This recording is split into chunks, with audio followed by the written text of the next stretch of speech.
La participation des acteurs de la filière du bois dans la stratégie de diversification de l'économie nationale, c'est le credo du gouvernement congolais à travers l'organisation du Salon des métiers du bois, SAMEB en sigle, qui se tient sous les auspices du Premier ministre, chef du gouvernement, du 13 au 20 août courant sur le thème « Artisanat, maillon sûr de la diversification de notre économie ». Au cours de ces journées portes ouvertes qui sont à leur deuxième édition, la commercialisation n'étant pas l'unique but visé, il sera aussi question de présenter la valeur du bois, les opportunités d'emploi, d'affaires et de formation de cette matière purement congolaise.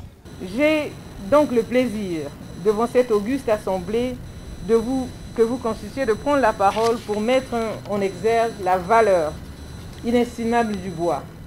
Matière première par excellence et surtout une des plus grandes richesses de notre beau pays. Exalter le produit fini après sa première, deuxième et troisième transformation, tel est l'objet du présent Salon des métiers du bois. Dans son programme de société, Ensemble poursuivant la marche, le président de la République, chef de l'État, son Excellence M. Denis Sassou Nguesso, a instruit dans l'axe 2 la relance de l'économie et la création des emplois. Il met l'accent sur la promotion de l'entrepreneuriat. Vous avez face à vous, aujourd'hui, des micros, des très petites, des petites et moyennes entreprises engagées dans la transformation du bois, acteurs majeurs de notre artisanat. La République du Congo, qui a enclenché depuis peu le processus de diversification de ses ressources en prenant appui sur l'agriculture, l'élevage et la pêche, trouve dans cette branche de l'artisanat une contribution capitale pour intensifier son économie nationale, a laissé entendre le chef du gouvernement venu personnellement soutenir l'initiative.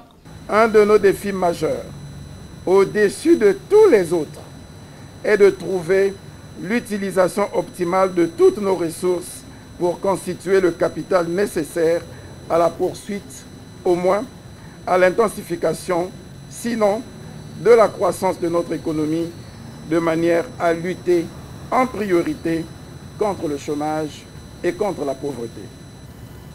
Ainsi, pour réaliser notre ambition de changer fondamentalement la façon de construire une économie plus performante et plus inclusive, il est impérieux de faire émerger un nouveau modèle de croissance fondé de plus en plus sur l'entreprise artisanale et la fédération des efforts des artisans. Il nous faut pour ce faire restructurer le fonds d'intervention et de promotion de l'artisanat, en sigle FIPA, ainsi qu'augmenter le budget qui lui est alloué, faciliter les procédures de son décaissement.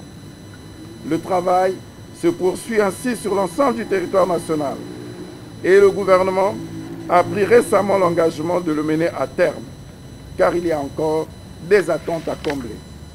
Aussi, Anatole Koliné-Makosso a-t-il annoncé l'institutionnalisation du Salon des métiers du bois et la tenue annuelle de la foire de l'artisanat.